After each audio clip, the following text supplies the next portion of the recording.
Ipinagtanggol ni House Speaker Martin Romualdez ang House Quad Committee laban sa mga kritiko. Gate niya, hindi papayag ang Kamara na muling bumalik ang panahon ng kadiliman at kasamaan. Si Mela Lesmora sa detalye.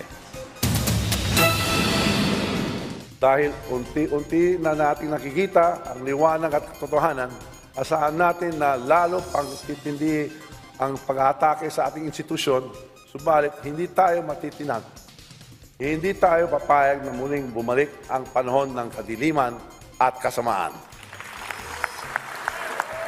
Ganyan sinalag ni House Speaker Martin Romualdez ang mga kritiko ng House Quad Committee. Git ng liderato ng Kamara, hindi magpapatinag ang komite para manaig ang katotohanan at hustisya. Sa Huwebes, nakatakdang ipagpatuloy ng Quadcom ang pagdinig kaugnay ng war on drugs ni dating Pangulong Rodrigo Duterte. Muling inimbitahan ng mga kongresista ang dating presidente. Umaas silang haharap na siya lalo pat nagsalita na rin naman si Duterte sa Senado ukol sa issue. Gate ni Speaker Romualdez, walang makapipigil sa joint panel sa kanilang pagdinig, lalo pat nasa tamang landas naman sila. In this house of the people, we are on the right side of history. And make no mistake, no matter the challenges, no matter the opposition, we will stand our ground. Sa mga nagtatangka, napigilan tayo sa paghanap ng katotohanan at katarungan, isa lamang ang sasabihin ko sa inyo, hindi kayo magtatagumpay sa masamang hangarin ninyo.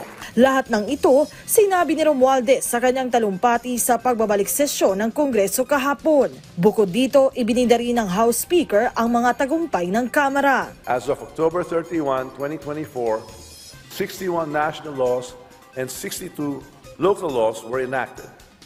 19 measures await the President's action, 5 conference committee reports were ratified, and 765 House bills, both national and local, were approved on third reading and are now pending Senate action.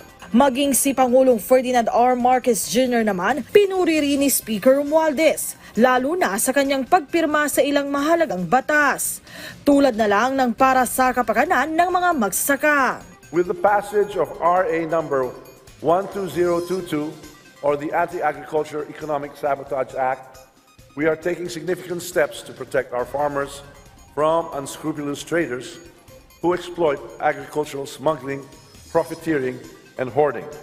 Mela Lesmora para sa Pambansang TV sa Bagong Pilipinas.